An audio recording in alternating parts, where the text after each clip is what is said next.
Your vagus nerve is messing with your mood. Here's the fix. She sat at the edge of her bed, staring at her hands. They were shaking, not from cold, but from something she couldn't name. Another morning where the weight in her chest felt heavier than her body. Most people don't realize they're living with a nervous system stuck in survival mode. They think it's just stress, just life, just who they are now. But what if the problem wasn't in your mind at all? For months, she tried everything: meditation, apps, journaling, cutting out caffeine. Some days felt lighter. Most didn't, and the worst part, she couldn't predict which version of herself would show up each morning. Then she learned about something her therapist had never mentioned, something her doctor had barely touched on during checkups. A single nerve that controls whether you feel safe or under attack every single moment of every single day. The vagus nerve, and hers, was silently sabotaging everything. This nerve runs from your brainstem down through your chest and into your abdomen, connecting to your heart, lungs, and digestive system. It's the longest cranial nerve in your body, and it's the command center for your parasympathetic nervous system. Translation: it decides whether you're in rest mode or fight or flight mode. When it's working well, you feel calm, connected, and resilient. When it's not, your body interprets normal life as constant danger. She had no idea hers had been offline for years. Most of us walk around with what researchers call low vagal tone, a nervous system that struggles to downshift from stress. It's like driving with the emergency brake half engaged. You're moving, but everything feels harder than it should. And the symptoms, they don't look like a medical emergency. They look like irritability, like brain fog, like feeling disconnected from people you love, like waking up exhausted even after 8 hours of sleep. Her doctor had called it anxiety, prescribed an SSRI, told her to exercise more. But no one asked about her vagus nerve. Here's what most people don't realize. Your vagus nerve doesn't just respond to your emotions, it creates them. When vagal tone is low, your body sends danger signals to your brain even when you're safe. Your heart rate stays elevated, your digestion slows, your immune system stays on high alert. And your brain interprets all of that as something is wrong. So you feel anxious, depressed, disconnected, not because your thoughts are broken, but because your body is sending the wrong signals. She started paying attention. And once she did, the patterns became impossible to ignore. Every time she felt that tightness in her chest, her breathing had gone shallow. Every time her mood dropped for no reason, she'd been scrolling her phone for an hour. Every time she snapped at her partner, she realized she hadn't eaten in 6 hours. Her body had been screaming at her. She just didn't know the language. Part of her still doubted this could be the answer. It sounded too simple, too physical for something that felt so emotional. But then she found the research. A study from the University of Illinois found that people with higher vagal tone recover faster from stress, show more positive emotions, and have stronger social connections. Another study linked low vagal tone to chronic inflammation, depression, and even autoimmune conditions. This wasn't fringe science. This was neurobiology. And the best part, you can measure it, you can train it, you can change it. Vagal tone shows up in something called heart rate variability, the subtle changes in time between each heartbeat. High variability means your nervous system is flexible, adaptive, responsive.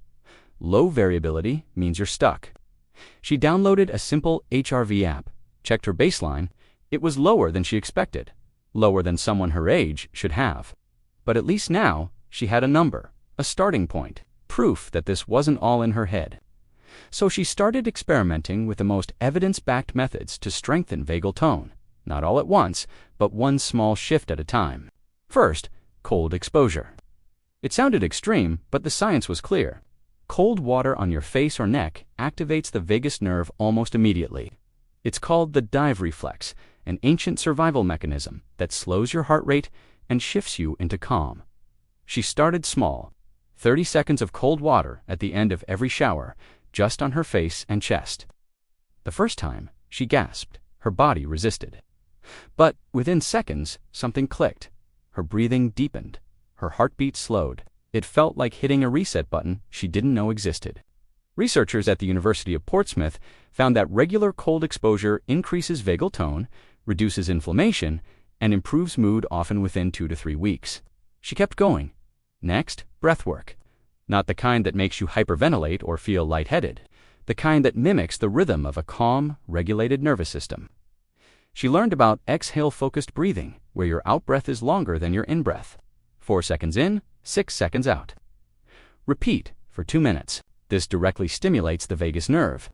Longer exhales send a signal to your brain. You're safe. Stand down. She did it in the car before work, in bed before sleep.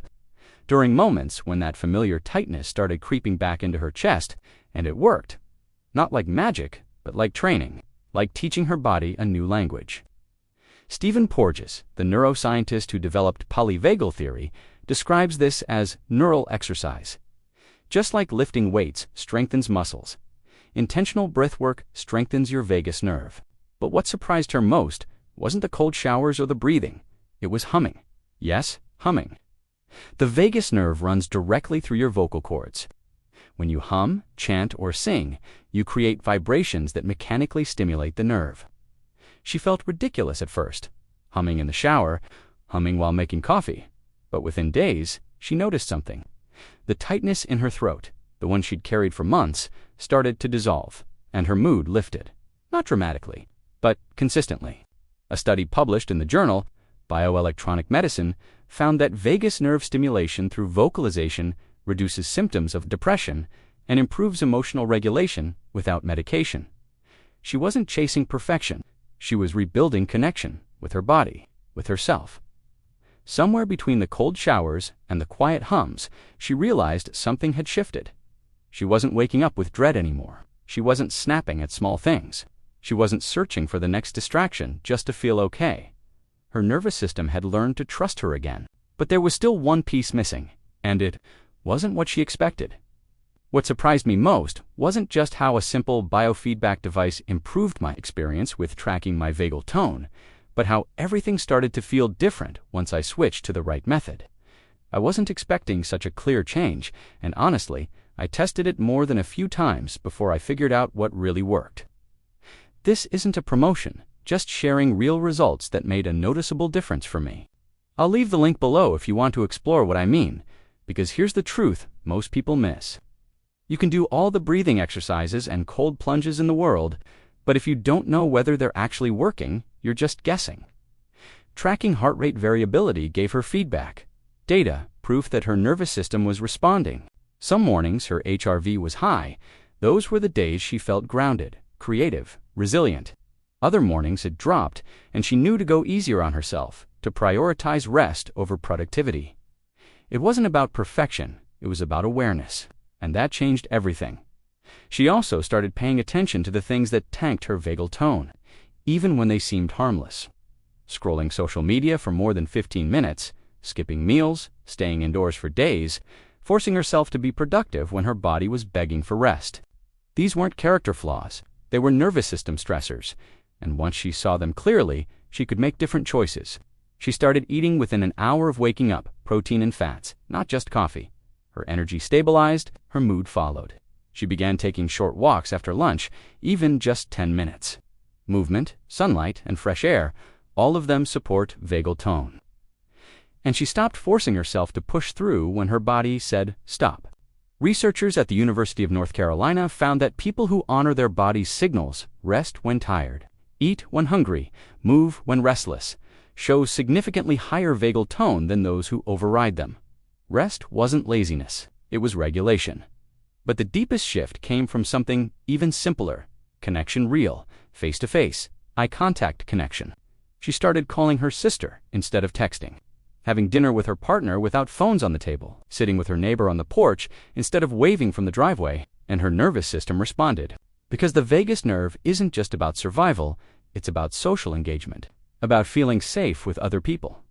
Dr. Porges calls this the social engagement system. When you feel connected, your vagus nerve activates.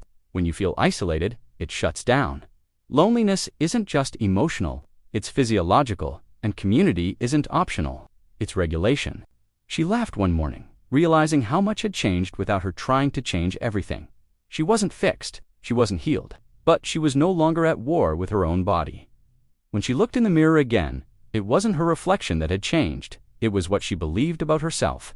She wasn't broken, she'd just been stuck, and her nervous system had been waiting this whole time for her to listen. If you've felt the same weight she did, the same exhaustion that doesn't match your circumstances, the same disconnect from the person you used to be, start here. Not with a diagnosis, not with a prescription. Start with your breath, start with cold water. Start with your voice. Your vagus nerve is listening, and it's ready to come back online. This is educational information, not medical advice. If you're struggling with mental health symptoms, please reach out to a qualified healthcare provider. Tell us which country or city you're watching from. See you in the next video. Bye.